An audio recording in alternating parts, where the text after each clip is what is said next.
Բարև սիրելիներս, այսօր կընթերցենք խոսող ձուկը հեքիաթը, ըստ Հովհաննես Թումանյանի։ Լինում է չի լինում մի աղքատ մարդ է լինում, գնում դառնում է ձկնորսի բեռնակիր։ Օրական մի քանի ձուկ է աշխատում, տուն բերում, դրանով ապրում են ինքն ու կինը։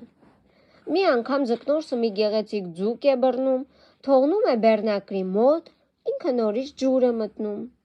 Ձուկը լեզու է առնում ու ասում բեռնակրին. «Բաց թող ինձ, բարի մարդ, հիմա իմ ծնողներն արցունքն աչքերին իմ ճամփին են նայում»։ Բեռնակրի մեղքը գալիս է, բաց է թողնում ձկանն ու ասում.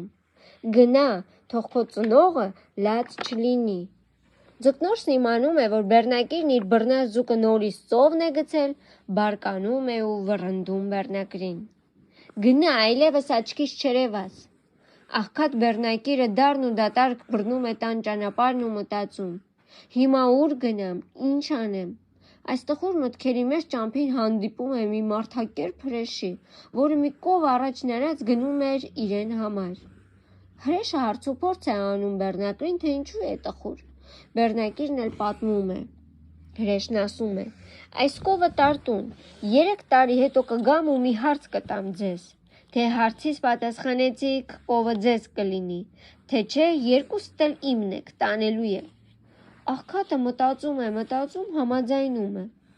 «Առանց այն էլ սովից մեռնելու ենք, կովը կտանեմ, 3 տարի կապրենք, Աստված ողորմած է, 3 տարի հետո մի տեղից մի դուռ կբացվի», այսպես մտածում է նա ճանապարհին։ 3 տարի կովը կթում են, լիուլի ուտում, ապրում, չեն էլ նկատում, թե ինչպես անցավ 3 տարին, եւ ահա հասնում է հրեշի նշանակած օրը։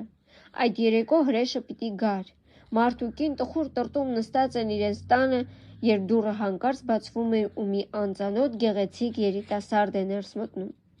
«Ճամփորդ մարդ եմ, հյուր չեք ընդունի», հարցնում է երիտասարդը։ Նրան ներս են ընդունում, բայց պատմում են, թե ինչ դրության մեջ են։ Երիտասարդը պատասխանում է. «Ոչինչ, որտեղ դուք, այնտեղ էլ ես»։ Երեկոյան հրեշը գալիս է, դուռը դղրդում է նրա հարվածից։ Երիտասարդը հանգստացնում է ամուսիններին. «Դուք մի խառնվեք, ես կպատասխանեմ հրեշին»։ «Եկել եմ», ձայնում է հրեշը։ «Ես էլ եմ եկել», պատասխանում է հյուրը։ «Որտեղից ես եկել»։ «Ծովի այն ափից»։ «Ինչով ես եկել»։ «Կաղ մոծակին թամբել եմ, նստել ու եկել»։ «Ուրեմն ծովը պստիկ է եղել»։ «Ինչ պստիկ, արծիվը մի ափից մյուսը չի կարող թռչել»։ «Ուրեմն արծիվը ճուտ է եղել»։ «Ինչ ճուտ, թևերից ստվերով քաղաք կարող է ծածկել»։ «Ուրեմն քաղաքը շատ է փոքրիկ»։ «Ինչ փոքրիկ, նապաստակը մի ծայրից մյուսը չի հասնի»։ «Ուրեմն նապաստակը ձագ է»։ «Ինչ ձագ, մորթուց մի մարդու քուրք դուրս կգա, դեռ գլխարկն ու տրեխն էլ հետը»։ «Ուրեմն մարդը թզուկ է»։ «Ինչ թզուկ, ծնկին աքլորը ծուղրուղու կանչի, ձայնն ականջին չի հասնի»։ «Ուրեմն մարդը խուլ է»։ «Ինչ խուլ, սարում եղնիկը խոտ պոկի, նա կլսի»։ Հրեշը մնում է մոլորված, զգում է, որ ներսում մի ուժ կա, իմաստուն ու անհաղթելի։ Չիմանալով ինչ ասել, թողնում է ու հեռանում։ Երբ հրեշը հեռանում է, ամուսիններն ուրախությունից փաթաթվում են հյուրին։ Հյուրը վեր է կենում, որ գնա։ «Չենք թողնի», նրանք կտրում են հյուրի ճանապարհը։ «Դու մեր կյանքը փրկեցիր»։ «Չէ, անկարելի բան է, պիտի գնամ»։ Հյուրը համառում է, չի համաձայնվում մնալ։ «Գոնե անունդ ասա, իմանանք ով է մեզ փրկել», ասում են ամուսինները։ «Լավություն արա ու թեկուզ ջուրը գցիր, չի կորչի։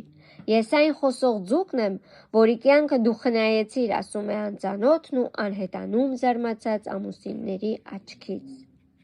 Այսպիսի հետաքրքիր հեքիաթ, սիրելիներս։ Դե ցտեսություն, կհանդիպենք հաջորդ հեքիաթի ժամանակ։ Առայժմ